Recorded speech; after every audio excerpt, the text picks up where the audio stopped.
12, 13 నుంచి అడిగి విషయాలు తెలుస్తాయి. 13 నుంచి అన్నీ గుర్తుంటాయి. ఈ బాల్య దశలో చాలా గుర్తులు కూడా ఉండవు. అందుకని మనం ఏంటంటే ఈ వయసు నుంచి పిల్లలకి దైవత్వం నేర్పాలి. దైవత్వం అంటే చర్చికి వెళ్ళడం, చర్చి పనులు చేయడం, ఇవన్నీ నేర్పితే పిల్లలు మెల్లమెల్లగా నేర్చుకుంటారు. పిల్లలు అవి నేర్చుకుంటారు. ఇప్పుడు మరలా శ్రవణం చదివిన దాన్ని చదివిన అధ్యాయాన్ని 18 మొదటి. ఆ కాలమున శిష్యులు చేసినట్టుగా వచ్చి పరలోక రాజ్యంలో ఎవడు గొప్పవాడని అడుగుగా, అంటే మనం కూడా గొప్ప గొప్ప ఉంటాయి కదా. నాకు మంచిలు ఉన్నాడు, మంచిలు లేదు, మాది బిల్డింగ్ కాదు తాటేగిల్లు అంటే ఆడిది డొక్కు కారు, మాది కొత్త కారు. పిల్లలు కూడా ఆలోచిస్తుంటారు. పిల్లలు కూడా అలాగా, చిన్నపిల్లలు కూడా లెక్క పెట్టుకుంటారు. మీ కారు చెత్త కారు, మా కారు కొత్త కారు రా, మీ బండి ఎట్లా డొక్కు బండి, మన కొత్త బండి రా అని తెలిసి పిల్లలు అలాగ అనుకుంటుంటారు. అది చైల్డ్స్ మెంటాలిటీ అంటారు. ఇది ఆ పిల్లలే, పెద్దోళ్ళు అనకూడదు. అలాగా పెద్దోళ్ళు మనం పెద్దోళ్ళు అనుకోవాలి. కానీ ఇక్కడ సమస్య ఏంటంటే, అమ్మా ఇప్పుడేమవుతుంది కూర్చో, తర్వాత ఇంతే కానీ కూర్చో కనుక ఇది దాటిన తర్వాత అంటే ఇప్పుడు ఇక్కడ ఏంటంటే పిల్లోడికి నేర్పిన దాన్ని బట్టే ఉంటుంది మనకు అన్నీ. సమస్య ఇది. చూబాబు, ఎవడు గొప్పవాడని అడుగుగా ఆయన యొక్క చిన్న బిడ్డను తన యొద్దకు పిలిచి వారు మధ్యన నిలబెట్టి ఇట్లా నేను, మీరు మార్పు నుండి బిడ్డల వంటి వారైతేనే కానీ పరలోక రాజ్యంలో ప్రవేశించరని మీతో నిత్యం. గొప్పలు పోతున్నారు. నేను గొప్ప అంటున్నారు. ప్రభు మరి మీరు ఎవడో గొప్పవాళ్ళు గారురా, చిన్న బిడ్డల మధ్య నిలబెట్టాడు. వాళ్ళకి ఏం చెప్తే చేస్తారంటే, వాళ్ళకి ఏం తెలియదు. పిల్లలు పాత బొమ్మల్లో చర్చ కడుతున్నాం, గతంలో ఆ పని చేస్తున్నాం. ఆ ఇటుకలు అవి పోగు పెట్టి ఇలా పాడేశారు. అది తెచ్చి పాడేసాడు, ఎంతో తెలియదు. డబ్బులు ఎక్కువ లాగెత్తున్నాను నా దగ్గర.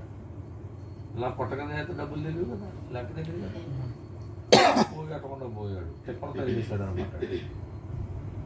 నేను అసలు ఇది మోసం చేస్తున్నాడు అనుకున్న ఇటుకలు ఇలా పోగు పెడతాను. కాసేపు పెట్టాడు, ఆకలేసింది. ఇటుకలు చాలా ఉన్నాయి. అది ఎండాకాలం. 12 గంటలకు పిల్లలు స్కూల్ లేకపోతే ఒంటిపూట పళ్ళు. పిల్లలందరూ వచ్చేసారు మా దగ్గర, వచ్చేసారు చిన్నపిల్ల.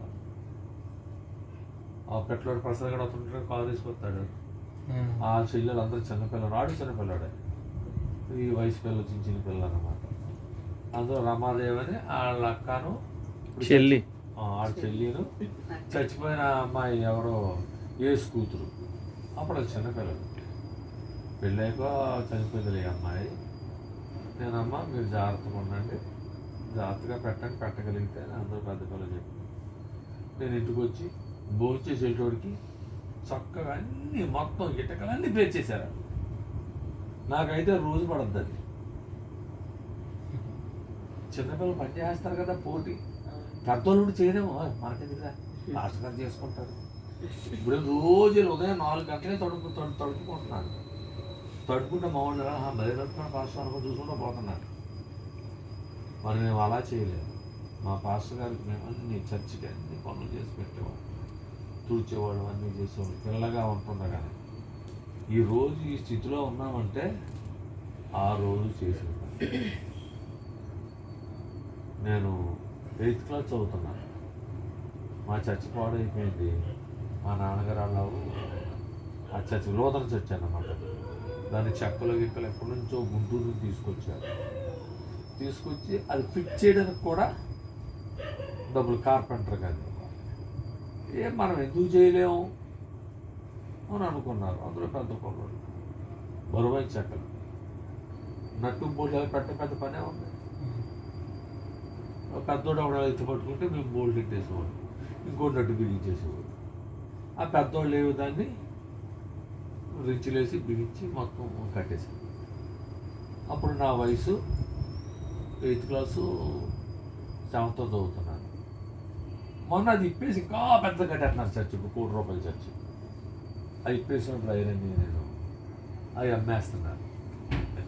వెనకపోతాడు బయటోడికి అమ్మేస్తే ఆవిడ 5,000 6,000 ఇస్తాను, అడిగిన నాకు మనసులో ఉంటుంది ఈ మనం కొనేసుకుంటే బాగుంటుందేమో,